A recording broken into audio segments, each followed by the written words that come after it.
Bienvenue dans notre 5e volet. Sois présent dans ta ville. J'ai une histoire à vous raconter. Vous allez me dire à quoi ça vous fait penser.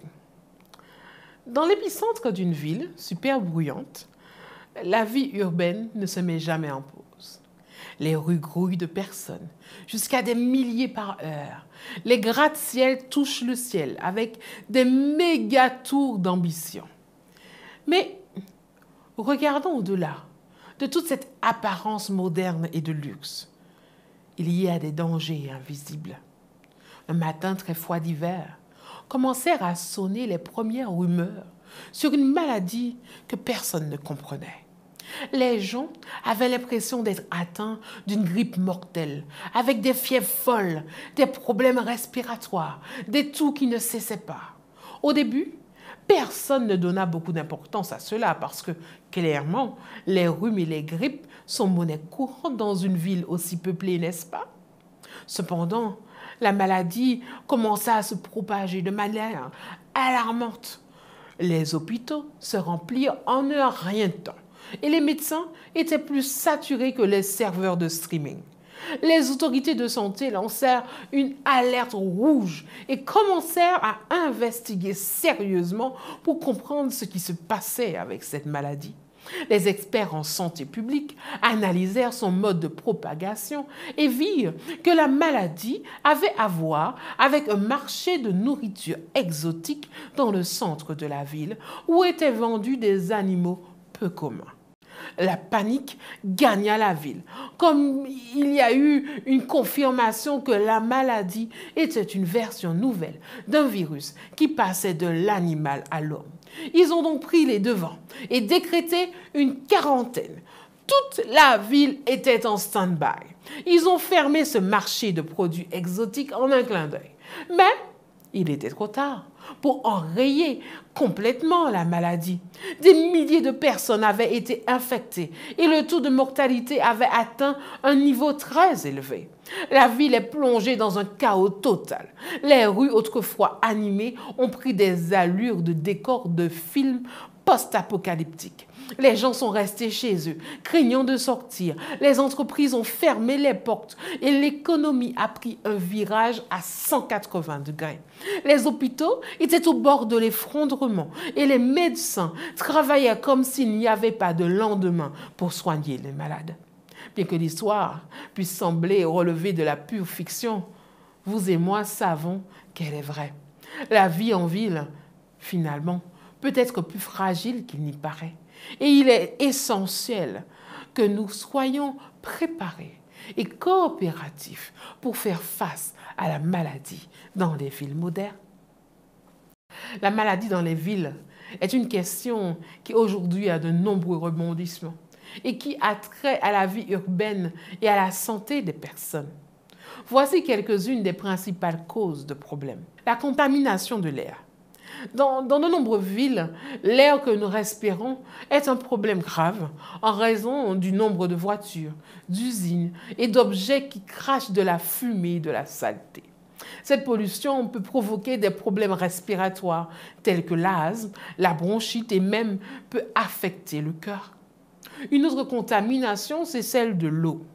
L'eau dans les villes est essentielle, mais si l'on n'en prend pas soin, les pires choses peuvent se produire. Si les canalisations et les systèmes d'épuration ne sont pas en bon état, ils peuvent entraîner des conséquences désagréables s'ils ne sont pas correctement entretenus. Les maladies transmises par l'eau, comme le choléra, peuvent se propager si les canalisations et les systèmes de traitement des eaux usées ne sont pas en bon état.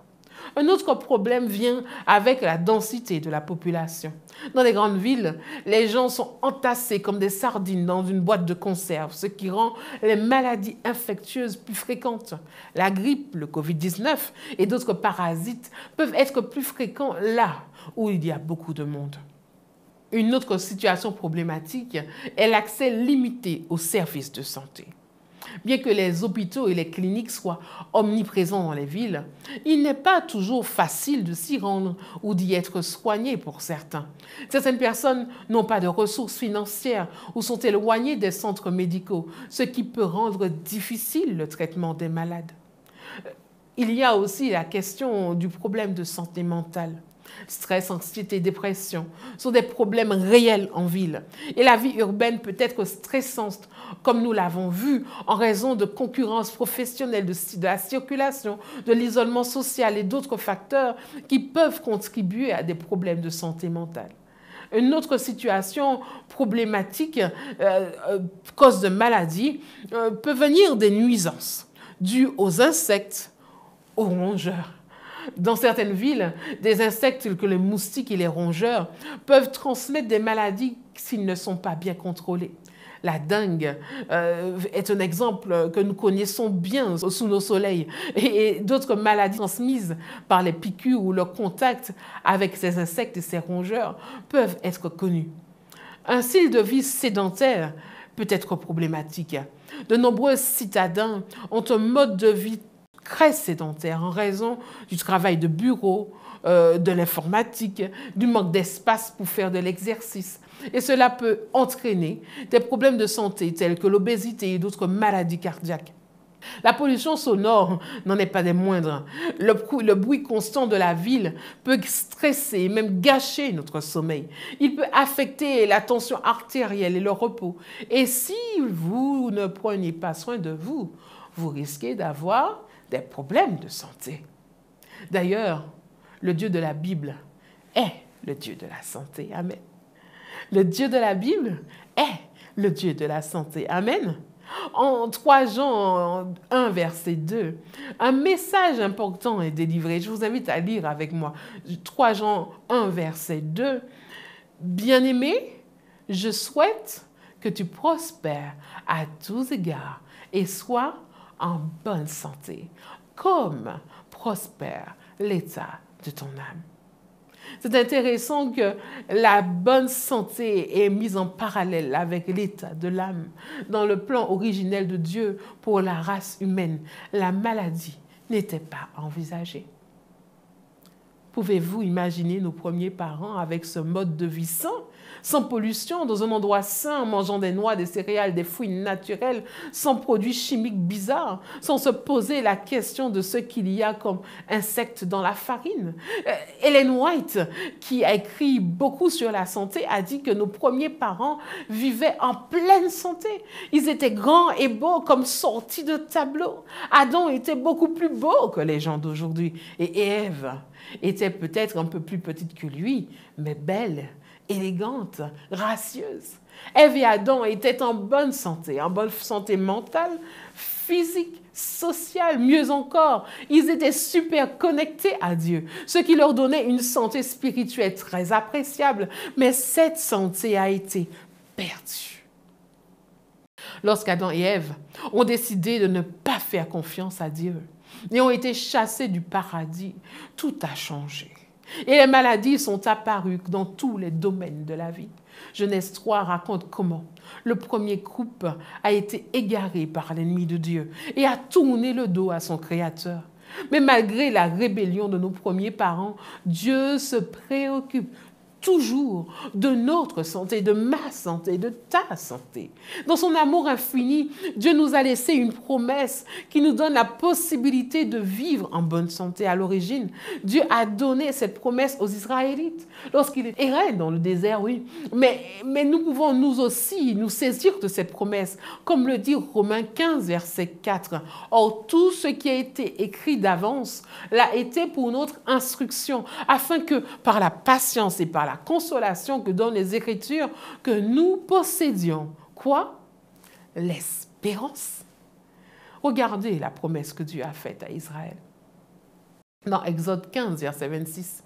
Si tu écoutes attentivement la voix de l'Éternel, ton Dieu, si tu fais ce qui est droit à ses yeux, si tu prêtes l'oreille à ses commandements et si tu observes toutes ses lois, je ne te frapperai d'aucune des maladies dont j'ai frappé les Égyptiens, car je suis l'Éternel qui te guérit. Amen. Dans l'Antiquité, le peuple d'Israël disposait de conseils de santé très avancés. Il s'avère qu'un livre archaïque appelé Papyrus Héber, écrit par les Égyptiens vers 1500 ans avant Jésus-Christ, à l'époque de Moïse, a été découvert par les archéologues.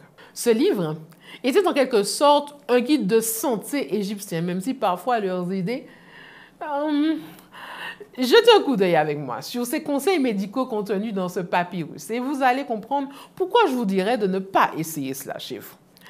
Par exemple, pour éviter les cheveux blancs, il était recommandé de se frotter les cheveux avec du sang de chat noir, bouilli dans de l'huile et avec de la graisse de serpent à sonnette. Et si vous ne vouliez pas devenir chauve, il fallait utiliser 6 types de graisse. De la graisse de cheval, d'hippopotame, de crocodile, de chat, de serpent et de chèvre. Et pour renforcer la chevelure, il fallait mélanger du miel avec de la poudre de dents d'âne. Qu'en dites-vous? On essaye? Et si vous aviez une écharde enterrée? La prescription comprenait du sang de verre et du crottin d'âne. D'autres conseils incluaient le sang de lézard, les dents de porc, la viande pourrie, l'humidité, les oreillères de porc et même les excréments d'humains, d'animaux et de mouches. Imaginez que votre médecin vous donne ces conseils aujourd'hui. Vous le traiteriez certainement de fou. Pourtant, c'étaient les experts de l'époque de Moïse. Et Moïse connaissait certainement ces papyrus Héber. Comme selon les Écritures, il a appris toute la science des Égyptiens. Mais ce qui est intéressant, c'est que vous ne trouverez aucune de ces recommandations étranges dans la Bible. Aucune. Et pourquoi? Comme nous l'avons dit, les lois sanitaires que Dieu a données à son peuple se situaient à un autre niveau à l'époque. Par exemple, au Moyen Âge, l'Europe a été frappée par la peste noire. La peste tuait une personne sur 4 et personne ne savait comment l'arrêter, car ils ne connaissaient même pas la microbiologie comme nous la connaissons aujourd'hui. Mais vous savez ce qui les a sauvés?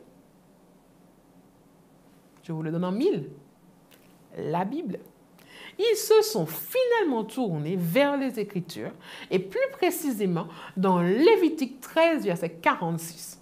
Quand il est dit « Celui qui aura une plaie sera impur et vivra seul hors du camp. » La Bible leur a appris l'importance de la mise en quarantaine des malades. La Bible nous donne des instructions claires sur la manière de prendre soin de notre santé. Non seulement sur le plan physique, mais aussi sur le plan émotionnel, socio-culturel et surtout spirituel. Alors, qu'en pensez-vous?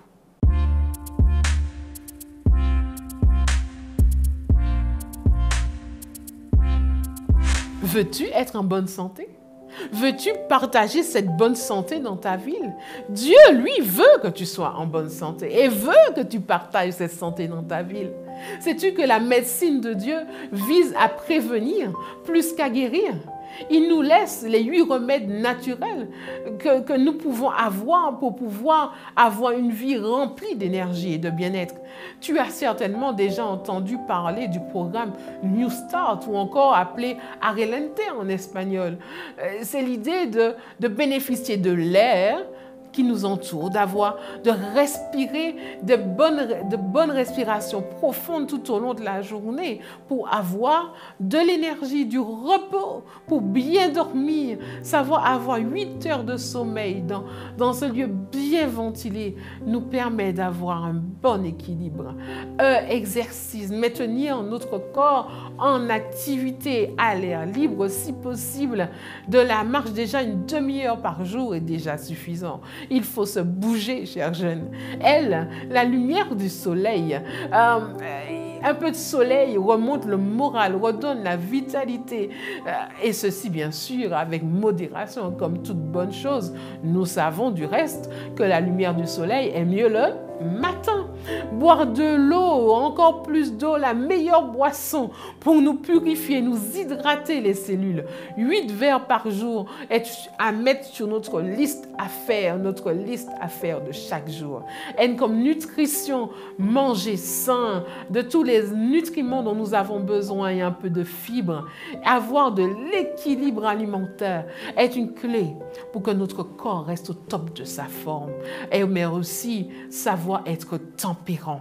Pas d'excès, pas de tabac, pas d'alcool, pas de caféine ou de substances addictives, mais que de bonnes choses avec bonne mesure et équilibre, et surtout avoir l'espérance en Dieu. Croire en Dieu, lui faire confiance, ne pas négliger notre vie spirituelle. La foi et la confiance en Dieu renforcent la santé, apportent la joie.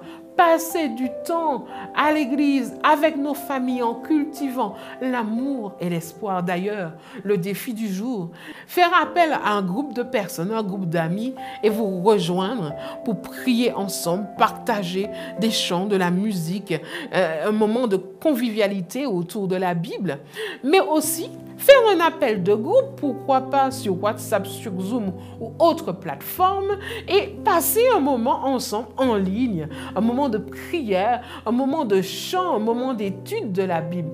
Connectons-nous les uns aux autres et renforçons notre confiance en Dieu. Alors, chers jeunes, allons de l'avant avec ces conseils de santé et gardons notre corps en bonne santé mentale, physique et spirituelle. À très bientôt!